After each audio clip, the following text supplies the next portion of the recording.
ഇറാന്റെ ഔദ്യോഗിക കറൻസിയായ റിയാലിൽ നിന്ന് 4 പൂജ്യങ്ങൾ ഒഴിവാക്കാനുള്ള കേന്ദ്ര ബാങ്കിന്റെ തീരുമാനം പതിറ്റാണ്ടുകളായി രാജ്യത്തെ ഞെരുക്കുന്ന അതിരൂക്ഷമായ പണപ്പെരുപ്പത്തിനും കറൻസിയുടെ മൂല്യശേഖരണത്തിനും തടയിടാനുള്ള ഒരു കടുത്ത നടപടിയാണ്. അന്താരാഷ്ട്ര തലത്തിൽ ശ്രദ്ധേയമായ ഈ നീക്കം ഇറാൻ സമ്പദ് വ്യവസ്ഥയുടെ ആഴത്തിലുള്ള പ്രതിസന്ധിയാണ് സൂചിപ്പിക്കുന്നത്. 10,000 റിയാൽ ഇനി വെറും ഒരു യൂണിറ്റായി മാറുന്ന ഈ പരിഷ്കാരം കേവലം സാമ്പത്തിക പരിഹാരം മാത്രമല്ല, രാജ്യത്തിന്റെ സാമ്പത്തിക ചരിത്രത്തിലെ ഒരു വഴിത്തിരിവാണ്. ഇറാൻ പാർലമെന്റ് കേന്ദ്ര ബാങ്കിന് ഈ മാറ്റങ്ങൾ നടപ്പിലാക്കാൻ അനുമതി നൽകി കഴിഞ്ഞു. സാമ്പത്തിക വിദഗ്ധനായ ഷംസദ്ദീൻ ഹൊസ്തേനി അറിയിച്ചതനുസരിച്ച് പുതിയ കറൻസിക്കും റിയാൽ എന്ന് തന്നെയാകും പേര്. ഈ പരിഷ്കാരം പൂർണ്ണമായും പ്രാബല്യത്തിൽ വരുത്താൻ 3 വർഷത്തെ സമയപരിധിയാണ് നൽകിയിട്ടുള്ളത്. മാറ്റത്തിന്റെ രീതി എന്നത് ഒരു പുതിയ റിയാൽ, 10,000 പഴയ റിയാൽ, 3 വർഷം. ഈ സമയപരിധിയിൽ പഴയ 10,000 റിയാൽ നോട്ടുകളും പുതിയൊരു യൂണിറ്റും പ്രചാരത്തിൽ തുടരും. 3 വർഷത്തിനകം 10,000 റിയാൽ നോട്ടുകൾ പൂർണ്ണമായും ഒഴിവാക്കുകയും പുതിയ കറൻസി മാത്രം നിലവിൽ വരികയും ചെയ്യും. ഈ നടപടി ഒരു കറൻസിയുടെ അക്കങ്ങളുടെ സൗന്ദര്യവൽക്കരണമാണ്. ഇത് കറൻസിയുടെ വാങ്ങൽ ശേഷി നേരിട്ട് വർദ്ധിപ്പിക്കുന്നില്ലെങ്കിലും ദൈനംദിന ഇടപാടുകളിലെ പ്രായോഗിക ബുദ്ധിമുട്ടുകൾ ഒഴിവാക്കാൻ സഹായിക്കും. ഇറാൻ കറൻസിയുടെ മൂല്യശേഖരണത്തിന്റെ കഥ ആരംഭിക്കുന്നത് 1979-ലെ ഇസ്ലാമിക് വിപ്ലവ കാലഘട്ടത്തിലാണ്. എങ്കിലും ആഗോളതലത്തിൽ റിയാലിന്റെ മൂല്യം കുത്തനെ ഇടിഞ്ഞത് സമീപ വർഷങ്ങളിലെ രാഷ്ട്രീയ സാമ്പത്തിക പ്രതിസന്ധികളാണ്. ഇറാന്റെ കറൻസി തകർച്ചയുടെ പ്രധാന കാരണം US-ഉമായുള്ള ആണവ ഉടമ്പടി പാളിയതിനെ തുടർന്ന് 2018-ൽ അമേരിക്ക ഏർപ്പെടുത്തിയ കടുത്ത സാമ്പത്തിക ഉപരോധങ്ങളാണ്. ഇറാന്റെ പ്രധാന വരുമാന മാർഗമായ എണ്ണ വിൽപ്പനയെ ഈ ഉപരോധങ്ങൾ ഗുരുതരമായി ബാധിച്ചു. ഇതോടെ രാജ്യത്തേക്ക് വിദേശ കറൻസിയുടെ ഒഴുക്ക് നിലച്ചു. അന്താരാഷ്ട്ര ബാങ്കിംഗ് സംവിധാനത്തിൽ നിന്നും ഇറാനെ ഒറ്റപ്പെടുത്തിയത് വ്യാപാരത്തെയും വിദേശ നിക്ഷേപത്തെയും തകർത്തു. 2015-ൽ ഒരു US ഡോളറിന് ഏകദേശം 32,000 റിയാലായിരുന്ന മൂല്യം 2018-ലെ ഉപരോധത്തിന് ശേഷം ലക്ഷക്കണക്കിന് റിയാലായി ഉയർന്നു. നിലവിൽ ഇത് 11 ലക്ഷം റിയാലിലധികമാണ്. വിദേശ നാണ്യത്തിന്റെ ദൗർബല്യം സർക്കാർ ചെലവുകൾ വർദ്ധിപ്പിക്കാൻ കാരണമായി. ഇത് കറൻസി അച്ചടിക്ക് വഴിവെക്കുകയും രാജ്യത്തിന്റെ പണത്തിന്റെ ലഭ്യത കൂടുകയും ചെയ്തു. എന്നാൽ ഉൽപാദനം, ചരക്കുകളുടെ ലഭ്യതയും കുറഞ്ഞതോടെ പണപ്പെരുപ്പം റോക്കറ്റ് പോലെ ഉയർന്നു. കഴിഞ്ഞ മെയ്യിൽ 38.7% പണപ്പെരുപ്പം ജനങ്ങളുടെ വാങ്ങൽ ശേഷിയെ തകർത്തു.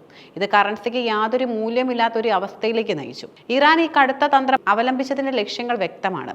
കറൻസിക്ക് വലിയ മൂല്യമുണ്ടെന്ന ഒരു മാനസിക ധാരണ ജനങ്ങളിൽ സൃഷ്ടിക്കുക. ഒരു ഡോളറിന് 11 ലക്ഷം റിയാൽ എന്ന് പറയുന്നത് ഒരു രാജ്യത്തിന്റെ അഭിമാനത്തിന് ക്ഷതമേൽപ്പിക്കുന്നതാണ്. ഈ വലിയ സംഖ്യകളെ ഒന്നാക്കി മാറ്റുന്നത് സാമ്പത്തികപരമായ ഗൗരവം വീണ്ടെടുക്കാൻ സഹായിക്കും. സാധാരണക്കാർക്ക് ദൈനംദിന ഇടപാടുകൾ ലളിതമാക്കുക എന്നതാണ് ഏറ്റവും വലിയ പ്രായോഗിക നേട്ടം. സാധനങ്ങൾ വാങ്ങുമ്പോഴും ശമ്പളം കൊടുക്കുമ്പോഴും ഇനി മില്യന്റെയും ബില്യന്റെയും കണക്കുകൾ പറയേണ്ടതില്ല. ഏറ്റവും ചെറിയ തുക ഒന്നാകുന്നത് വിനിമയം എളുപ്പമാക്കും. മൂല്യം കുറഞ്ഞ വലിയ തുകയുടെ നോട്ടുകൾ അച്ചടിക്കുന്നതിന് സർക്കാരിന് വലിയ ചെലവ് വരും. പൂജ്യങ്ങൾ ഒഴിവാക്കി പുതിയതും ചെറിയതുമായി നോട്ടുകൾ പുറത്തിറക്കുന്നത് ചെലവ് കുറയ്ക്കാൻ സഹായിക്കും. സാമ്പത്തിക സ്ഥിതിവിവര കണക്കുകൾ ലളിതമാക്കും. സർക്കാർ രേഖകളിലും അക്കൗണ്ടിംഗ് സംവിധാനങ്ങളിലും അതിരുകടന്ന പൂജ്യങ്ങൾ ഉൾപ്പെടുത്തേണ്ടത് ഒഴിവാക്കി സാമ്പത്തിക റിപ്പോർട്ടിംഗ് ലളിതമാക്കാൻ ഇത് സഹായിക്കും. കറൻസി പരിഷ്കാരങ്ങൾ കൊണ്ടുവരുന്ന ആദ്യത്തെ രാജ്യമല്ല ഇറാൻ. ലോക ചരിത്രത്തിൽ പല രാജ്യങ്ങളും സമാനമായ സാഹചര്യങ്ങളിലൂടെ കടന്നുപോയിട്ടുണ്ട്. 2005-ൽ തുർക്കി അവരുടെ കറൻസിയായ ലിറയിൽ നിന്ന് 6 പൂജ്യങ്ങൾ ഒഴിവാക്കി. 2005-ൽ റൊമാനിയൻ ലൂവിൽ നിന്ന് 4 പൂജ്യങ്ങൾ നീക്കം ചെയ്തു. സിംബാബ്വെ, വെനസ്വേലയിലെ കടുത്ത പണപ്പെരുത്താൽ വലഞ്ഞ ഈ രാജ്യങ്ങൾ പല തവണയായി പൂജ്യങ്ങൾ ഒഴിവാക്കുകയും പുതിയ കറൻസികൾ പ്രഖ്യാപിക്കുകയും ചെയ്തിട്ടുണ്ട്. ദേശീയ കറൻസികളിൽ നിന്ന് പൂജ്യങ്ങൾ കുറയ്ക്കുന്ന രീതിക്ക് പഴക്കമേറെയുണ്ട്. ചരിത്രത്തിലുടനീളം ഒട്ടനവധി രാജ്യങ്ങൾ കടുത്ത പണപ്പെരുപ്പത്തിലൂടെ കടന്നുപോയിട്ടുമുണ്ട്. ഇത് അവരുടെ കറൻസികളുടെ മൂല്യ തകർച്ചയിലേക്ക് നയിക്കുകയും പലപ്പോഴും ദേശീയ കറൻസികളിൽ പൂജ്യത്തിന്റെ എണ്ണം അവിശ്വസനീയമാം വിധം വർദ്ധിക്കുകയും ചെയ്തിട്ടുണ്ട്. റിയാൽ പരിഷ്കാരം ഒരു നല്ല തുടക്കമാണെങ്കിലും ഇത് കറൻസിയുടെ മൂല്യ തകർച്ചയ്ക്ക് കാരണമായ യഥാർത്ഥ പ്രശ്നങ്ങൾക്ക് ഒരു പരിഹാരമല്ല. 4 പൂജ്യങ്ങൾ ഒഴിവാക്കുന്നത് ഒരു കറൻസി കോസ്മെറ്റിക് സർജറി മാത്രമാണ്. ഇത് കറൻസിയുടെ യഥാർത്ഥ വാങ്ങൽ ശേഷിയെ വർദ്ധിപ്പിക്കില്ല. ഈ നടപടി പണപ്പെരുപ്പത്തിന് കാരണമാകുന്ന അന്തർലീനമായ സാമ്പത്തിക പ്രശ്നങ്ങളെ നേരിടുന്നില്ല. US ഉപരോധങ്ങൾ നിലനിൽക്കുന്നിടത്തോളം കാലം വിദേശ കറൻസിയുടെ വരവ് കുറവായിരിക്കും. ഇത് റിയാലിന് മേലുള്ള സമ്മർദ്ദം തുടരാൻ കാരണമാകും. ഈ നീക്കം പൊതുജനങ്ങളിൽ വിശ്വാസം വീണ്ടെടുക്കുമോ എന്നതാണ് പ്രധാന ചോദ്യം. ഉപരോധങ്ങൾ മൂലമുള്ള സാമ്പത്തിക അനിശ്ചിതത്വം നിലനിൽക്കുന്നിടത്തോളം കാലം ജനങ്ങൾ ഡോളറിനെയും സ്വർണത്തെയും ആശ്രയിക്കുന്നത് തുടരാൻ സാധ്യതയുണ്ട്. ഇറാൻ സർക്കാർ 2019-ൽ തന്നെ ആ നീക്കം ആസൂത്രണം ചെയ്തെങ്കിലും ഇപ്പോഴാണ് നടപടികൾക്ക് തുടക്കമായത്. ഹസൻ റുഹാനിയുടെ ഭരണകാലത്ത് ആരംഭിച്ച ഈ നീക്കം കടുത്ത സാമ്പത്തിക ഞെരുക്കത്തെ അതിജീവിക്കാനുള്ള ഒരു ഷോക്ക് ട്രീറ്റ്മെന്റ് ആയിട്ടാണ് വിലയിരുത്തപ്പെടുന്നത്. റിയാൽ പരിഷ്കാരം വിജയിക്കണമെങ്കിൽ ഇറാൻ ആഴത്തിലുള്ള ഘടനാപരമായ പരിഷ്കാരങ്ങൾ നടപ്പിലാക്കുകയും ഏറ്റവും പ്രധാനമായി അന്താരാഷ്ട്ര ഉപരോധങ്ങൾ ലഘൂകരിക്കാൻ നയതന്ത്രപരമായ ശ്രമങ്ങൾ നടത്തുകയും ചെയ്യേണ്ടതുണ്ട്. എങ്കിലും ദൈനംദിന ജീവിതത്തിൽ വലിയ കണക്കുകൾ കൈകാര്യം ചെയ്യേണ്ട ബുദ്ധിമുട്ടുകൾ ഒഴിവാക്കാൻ ഈ കടുത്ത തീരുമാനം ഇറാൻ ജനതയ്ക്ക് സഹായകമാകും. ഇറാന്റെ കറൻസി പരിഷ്കാരം രാജ്യത്തിന്റെ അന്താരാഷ്ട്ര സാമ്പത്തിക ബന്ധങ്ങളെയും വിദേശ നിക്ഷേപകരെയും നേരിട്ട് സ്വാധീനിക്കാൻ സാധ്യതയില്ല.